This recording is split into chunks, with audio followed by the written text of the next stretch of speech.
This is the WTF Bach podcast. Right, that work those fingers. The podcast about Johann Sebastian Bach, brought to you by his prodigal son, WTF Bach. Join WTF Bach as he guides your mind through a contrapuntal journey. Why don't you let WTF Bach guide you? And now here's WTF Bach.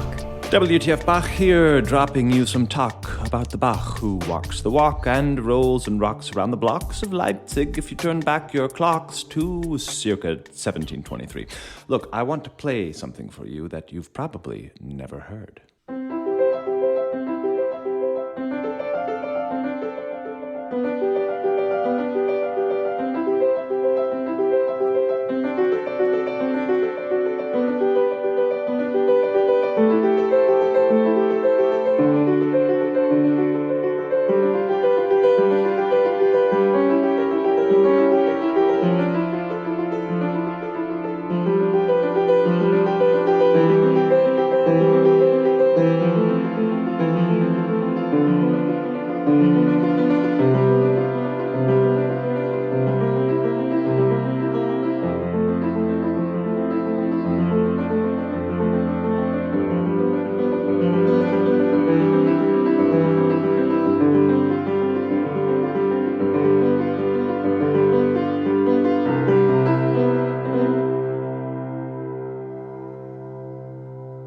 Now, that could be a summary of Bach or all of deep learning. That is, you begin to hear something that you think you know, but then as you get into it, you realize it's much deeper than what you thought you knew. And you know something is happening, but you don't know what it is, do you, Mr. Jones? The universe, just like we think we can see the end of it, it suddenly, little by little, starts to escape us. Now, before I get into the piece I played, just some housekeeping. I've been getting a lot of feedback and listeners writing to me. You too can do it. Bach at wtfbach.com. This is what it's all about, folks. Writing me and spurring on this discussion of JSB.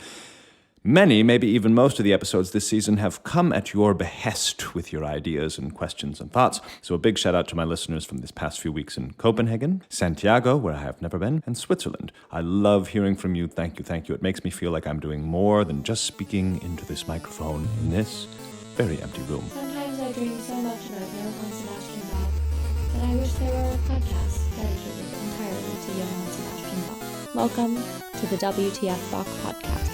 Your host. Okay, let's get back. 2 episodes back, we discussed the cantata, which contains Jesu Joy of Man's Desiring, and I called that piece of music Bach's biggest hit. And 2 of my listeners wrote me with a few thoughts about the episode. One reminded me of a version of Jesu Joy that I forgot, and it is perhaps one of the greatest, most loving tributes to Bach ever created, even though it's an advertisement for a cell phone. I will put the link in the description. I was moved to tears while watching this cell phone commercial. I think you will all enjoy it.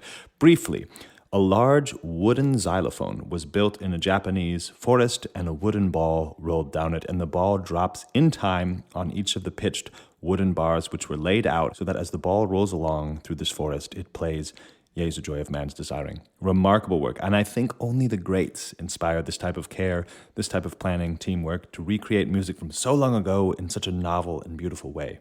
The second listener said, I see your Jesu Joy, and I raise you the C major Prelude as Bach's biggest hit. For a brief while, I did consider doing an episode on the most famous Bach piece, especially after the longest Bach piece episode. The most famous Bach piece might be interesting. Determining such credentials would be even more tenuous than my long piece episode. Famous how? Well, of course, one could look up the most played piece by Bach on Spotify, which is interesting because that happens to be by far the G major cello suite as played by Yo-Yo Ma.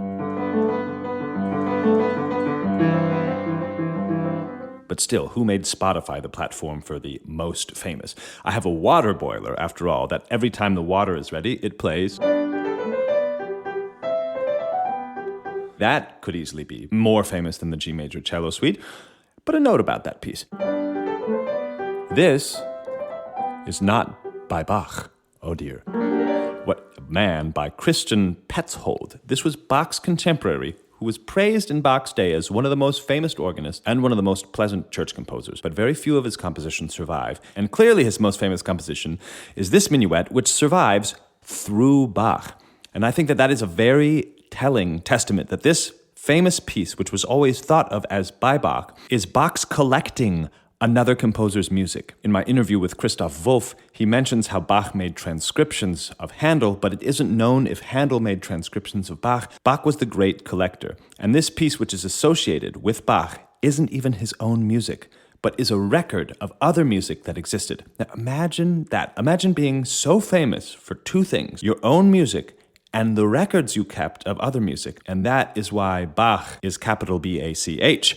It's a lesson to us because Bach became Bach by doing this type of work, reaching so far back into the past and reaching as far into the present as he could. He was able to see into the future through that type of discipline. And I would bet that for any of us trying to make a profound influence on the world through art, we cannot stay in a bubble. We cannot isolate into our own time, into our own circles, but we must reach as far back into the past and into what is going on today if we wish to make a mark like Bach did. Sorry, I got carried away with preaching, but we are here, after all, to discuss this piece, this first prelude in the Well-Tempered Clavier. There's too much to say about such a piece of music, so I'm going to restrict our discussion to just three areas of this piece. Firstly, how this piece became, that piece that even if you don't know Bach, you know this piece.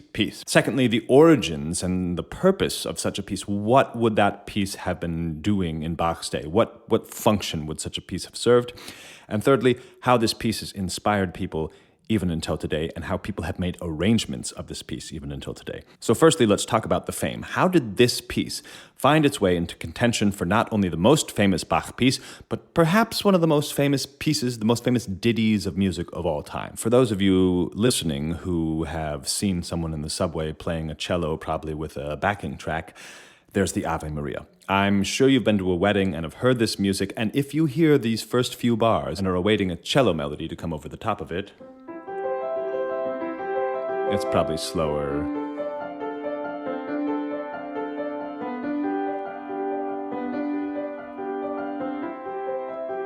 And enter cello here. But this cello melody was apparently an improvised melody by the 19th century French composer Charles Gounod, which floats over the top of this texture by Bach.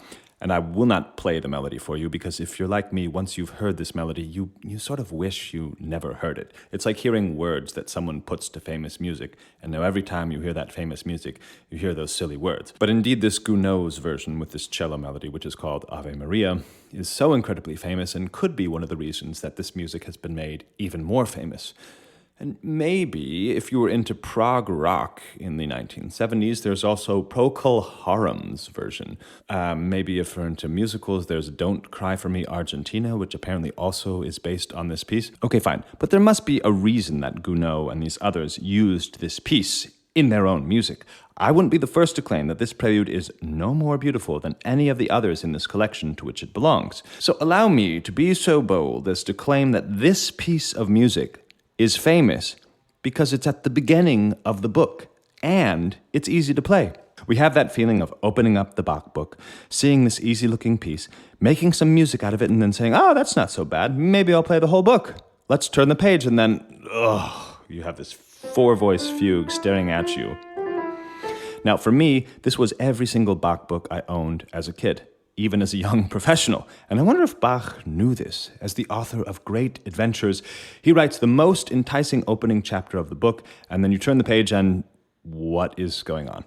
I better go back to the first chapter I can read. I am claiming that it's being perhaps technically the easiest piece to play and being at the beginning of the book, I think that helped the fame of this piece. I think that is the fame of this piece. This prelude is the first prelude written in perhaps the most important book of keyboard music ever written. I could stand by that statement that the Well-Tempered Clavier could be the most important book of keyboard music ever written, and independently of whether or not you could play all of the pieces in this book, as a music lover, you recognized the importance of such a book, and therefore you owned it, and therefore you would open it to scratch the surface. And if you're not a professional musician, or even a pretty good amateur, many of these pieces in this book would be completely inaccessible to you. But this one, why, everyone can play this one. It has been that way for centuries. Wednesday, Thursday, Friday. Let's look at the origins of this piece. What I played at the top of this episode is one of two earlier versions of this piece. That's right, there are two earlier versions of this piece. One that comes down to us in a notebook Bach prepared for his oldest son, WTF Bach, in 1720. This piece of music has 27 bars. And by then, Bach had no plans, or at least no evidence of any plans for creating the collection which was to become the Well-Tempered Clavier. He was penning preludes one after the other in beautifully infantile forms into the notebook of his son without fugues. But by the time he was creating the Well-Tempered Clavier, that's when we have 24 pairs of preludes and fugues in all possible keys, and we have another version of this prelude in 24 bars. That's 3 bars shorter than the WF version, and that's the version I played at the top. Now, let's compare the two early versions. Let's compare the one that's 24 bars that I played at the top and the one that's 27 bars. All of the versions start with the same 4 bars up front, and you'll forgive me for sort of playing my way rather quickly through this. Now, the versions that we know, that we're familiar with, have this as the following chord. And indeed, this is the case in the notebook for WF Bach, but the first version of the Well-Tempered Clavier goes straight from this, not to this A minor, but to this D major. So we have...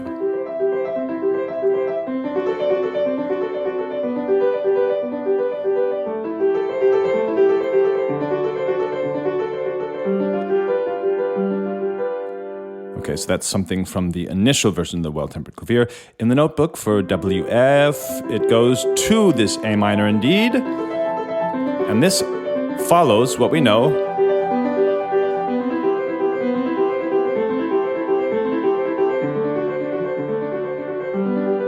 until here, where we have...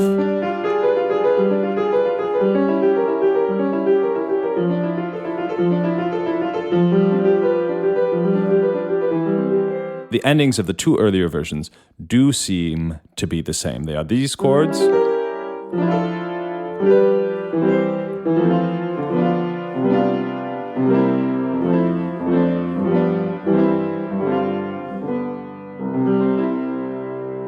So we have the idea that Bach had more or less the beginning and the ending in place, but as is the case with Bach, he doesn't shorten music in revision, but he makes it more ornate and elaborate, usually by making it longer and bigger. And here we have this image of him injecting into this early version of the Well-Tempered Clavier. Let me see how many bars this would be. I guess 8 bars at least, because by the time we arrive at the Well-Tempered Clavier in 1722, our famous prelude has 35 bars. So that means that we have 3 versions of this piece in 24, 27, and 35 bars. Looking at music this way, we begin to see that it's organic, music whose length and form are somewhat amorphous. Maybe we can get away from the notion that this music is sacred, sort of played with such reverence like this, that it's untouchable. At least in Bach's mind, this piece was not set in stone. This piece was alive. This piece may have been an improvisation every time Bach sat down. If we actually look at the music in the 2 earlier versions that I mentioned, he writes out the pieces as such. I'm going to play through them as they look on the page. You see, indeed, these 16th notes written out.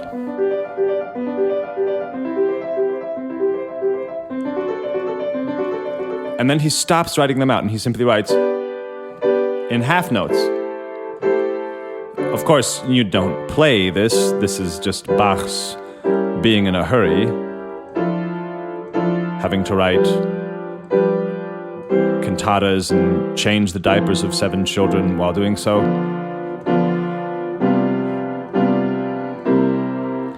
And even when he gets to here, he writes whole notes. So it doesn't even bother to write 2 half notes here.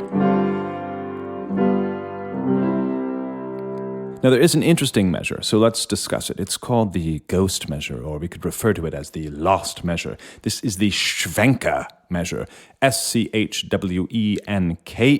I want you to open your score of this music, if you have one. If you don't, maybe your grandmother has one. Maybe your estranged intellectual uncle has one. Someone has got one in your family. There are so many copies of the Well-Tempered Clavier floating around. Go and find one and see if your copy is one of many that reprints a measure in this prelude that is inauthentic. Does your copy of the C major prelude have 36 or 35 measures. If your copy has 35 measures, you've escaped. But if your copy has 36 measures, you are in possession of this amazing example of people trying to correct Bach. It has happened throughout history. People go back into Bach, the editors, they look at this highly stylistic, this highly Baroque music, and they reduce these figures and they sort of correct the form. Albert Schweitzer talks about this in the opening chapters of his book on Bach, that some of the earliest editors of the Well-Tempered Clavier had reduced fugue subjects from this to something like this. I mean, they thought that was maybe unnecessarily complicated, so they reduced it literally to... And here, in this C major prelude, we have possibly the most famous example of that type of quote-unquote improvement. Christian Friedrich Gottlieb Schwenke. He made a copy of this prelude toward the beginning of the 19th century, and he felt that surely there was something lacking, that there was something possibly too audacious between the harmony in these bars here. Now, this is the version from 1722. This is the version that we are all familiar with today. So here we are at bar 21, and Bach goes here. He goes from this diminished chord to this. And in the bass, we have an F sharp going to an A flat. Now, F to A, that's 3 letters, F, G, A, and this is actually what is referred to in the business as a diminished third. So Schwenke thought either it was too audacious or maybe thought that there was an error in the transmission of the copy that he had. So he inserts a measure which is...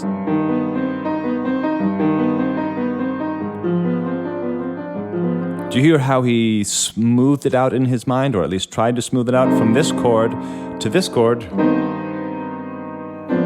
that chord, and then the rest of the prelude. Now, for us today, this is just a perfect example of falling away from Bach, because not only does this illustrate the fact that an editor like Schwenke was probably unfamiliar with much of the more audacious harmonic daringness in Bach's youth, such as stuff from the Chromatic Fantasy and Fugue, but not only the audacious harmony, for Schwenke this was a piece of music that was felt in groups of 4. And it shows that perhaps as early as the beginning of the 19th century, people had lost touch with how Baroque music was performed, because Schwenke was thinking this. That makes 1 unit, and then makes another unit, and then another unit,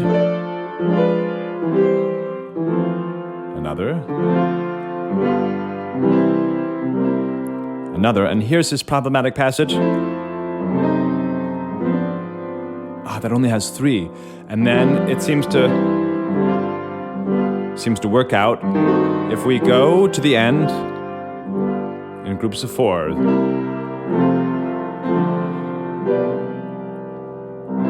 And then the end.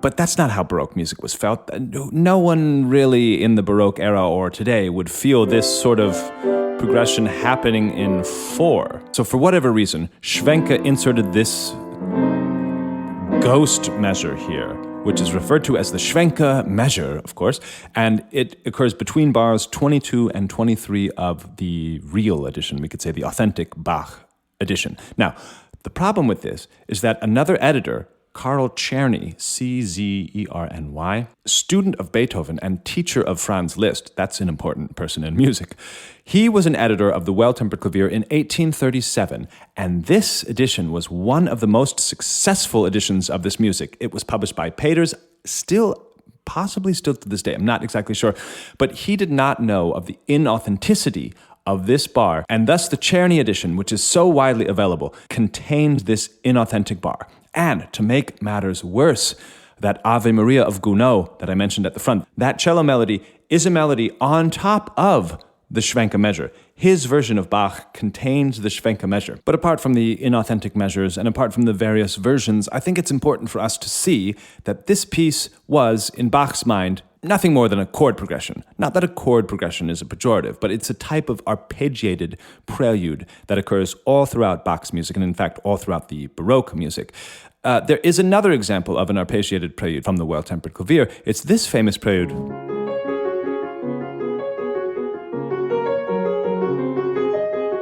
That's the C-sharp major prelude from Book 2, but there is an early version of it, which is such a beautiful representation of Bach's fertile mind, of how great he was at the art of arpeggiation, because it's in C major, and instead of writing that sort of non-chord tone, this detail which you would have to create yourself, he simply writes the chords and writes arpeggio.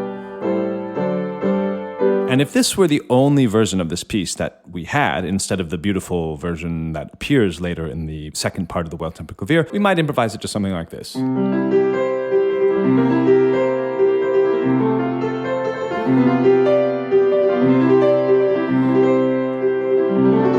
But no, in fact, Bach's mind was a bit more advanced.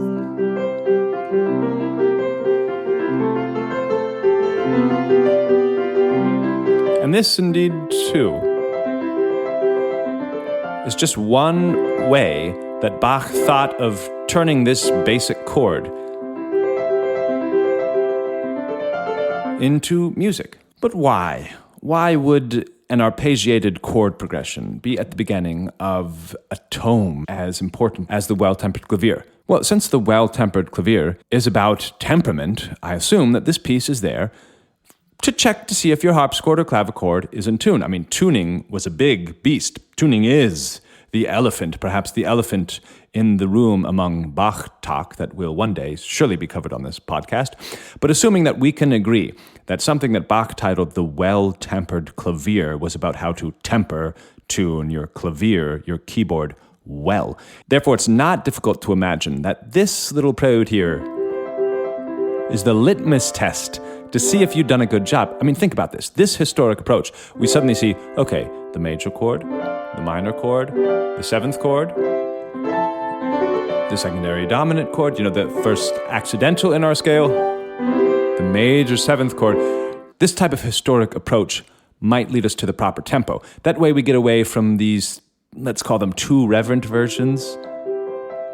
This is not checking to see if your instrument is in tune. This is meditating on this music, maybe a little bit too piously. And then, of course, something this fast, we can't actually hear if the harmony is in tune. So the next time you're playing this piece, check if your keyboard is in tune. Mine certainly is not. I apologize for that. Okay, but now we've gotten to how this piece got to the place in history. Yes, it's famous because of Gounod, prog rock, I don't know, the movies probably. But the third thing I wanted to talk about was how this piece inspires musicians today. We saw how it inspired Gounod. We saw how it inspired Procol Harum. Well, this piece inspires me, at least when I'm practicing transposition for Bach, which I think is one of the best exercises for your brain. To me, this is a piece where the chord is written twice. 1, 2, 1, 2, 1, 2, 1, 2. So I thought that I could actually transpose the second half of this bar up into a different key or down into another key. And then we get this bitonal beast. I want you to listen to this. This was my challenge, actually, for the first guest of the show, Brad Mehldau. I asked him to do this and see if it reminded him of his own music. Listen to this.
sounds pretty strange at first, but I think maybe by the end of it you were getting used to it. What you're hearing is this prelude played in 2 keys. You're hearing it played in D major, but only after you hear it in C major. So you hear the first chord as C major, then the second chord in the context of D major. Now, I think it's equally interesting, if you would allow me, to play the same thing, but instead of going up a second on the second half of the bar, I'm going to go down a second.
So I hope you enjoyed that. You can get used to hearing the piece in 2 different keys. In fact, it's bitonality at its best, maybe. You can, of course, play the entire piece in minor.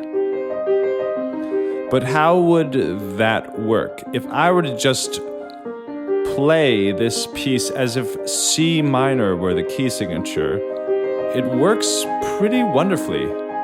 And then here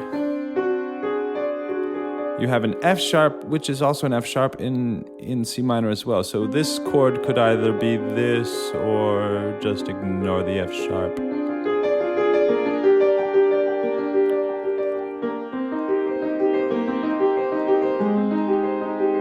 Again with the F sharp. So let's ignore it. Then you have this measure here with its B flat. This is the C major version of this chord. So I don't exactly know what to do with it in C minor. Maybe just keep it a 7th chord. This is the version in C major, so maybe let's...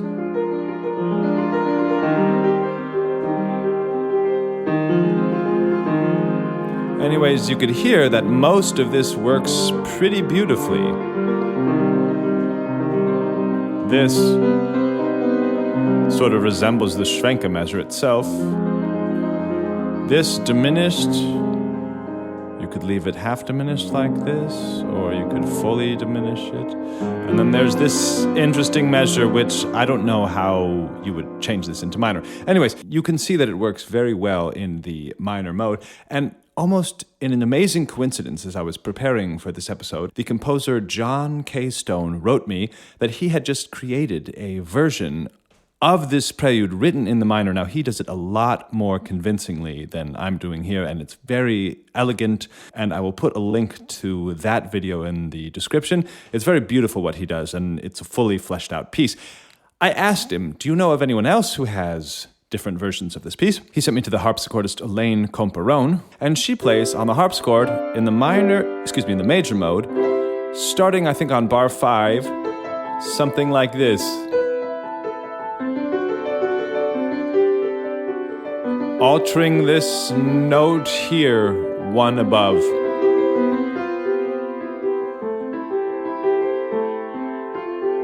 I'm probably playing a more simple version than what she plays in the end, but it's, Again, it's just another way of taking this music, slightly altering it, and getting something extremely beautiful. Of course, as someone who loves the art of fugue, what goes up must come down. And I thought, if this prelude goes up, what if I were to go down? So that going up a major third, and then a minor third, and then a perfect fourth, and then a major third. This is keeping the distance exactly the same, but going down. So major third, then minor third, then perfect fourth, then major third. And you would get sort of what is going around on the internet as negative harmony. It is essentially the inversion of this piece. The direction is inverted, and listen to the results.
Okay, so what you just heard was the photo negative of this prelude here. Right, and what happened was that instead of going up this distance, I went down that distance. So this nice tonality of C major inverts onto F minor. And what you heard at the end there, these notes, these ominous sort of Fs sounding there, is actually the dominant pedal point in our C major version, heard down here. It mirrors itself to this. And then, of course, the top, the C pedal point on the bottom becomes the C pedal point on top. And this C major inverts itself to. Now, the reason this episode is coming to slightly later than usual is because I've been up all night trying to figure out if this is profound. The fact that this simple prelude inverts itself so beautifully. And I've decided that it's not profound. It's coincidence. What happens when you invert the major mode is it becomes the minor mode, which for us is a little bit more understandable. This scale. This is the inversion. So this scale is a little bit more understandable in this F minor than, imagine this minor scale.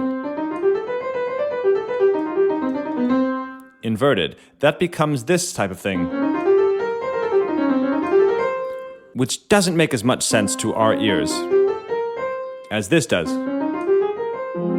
Which is why major inverts better into the photo negative than, say, minor. But the fact that there is no counterpoint makes this so beautiful in the inversion because there's no bass line. I wouldn't play the fugue for you in inversion because it simply doesn't sound as beautiful. It's full of counterpoint. This texture only sounds okay in inversion because there's no real bass line at all.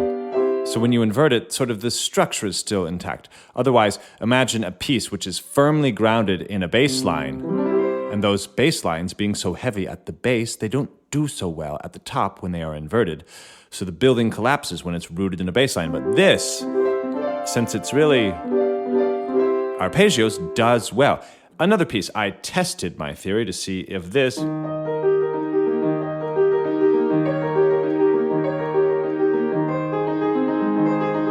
which is the E-flat cello prelude, if that prelude would do so well in the inversion. And, well, here it is.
There, oddly enough, where it goes into this sort of rhetorical structure, it breaks down as an inversion because this rhetorical structure only makes sense to us when it's not inverted. So I think that there is actually no significance in learning from these inversions other than seeing our own vanity in such things.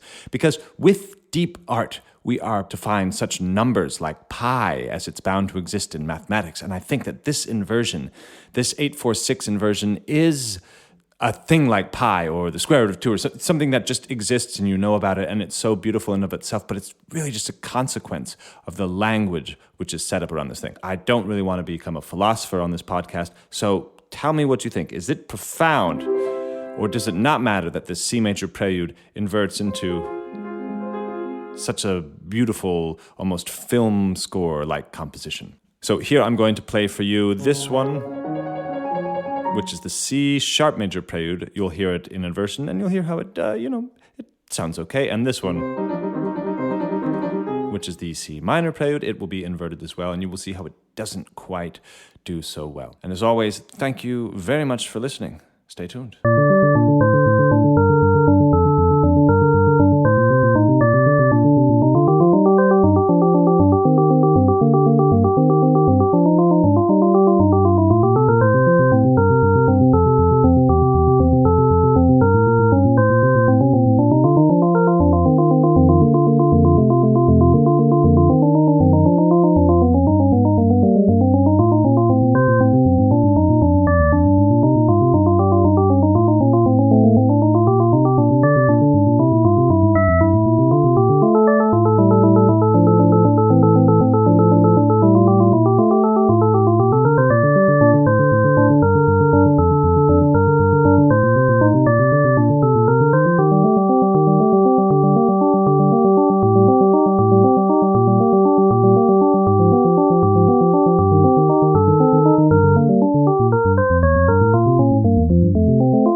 this podcast with your frenemies.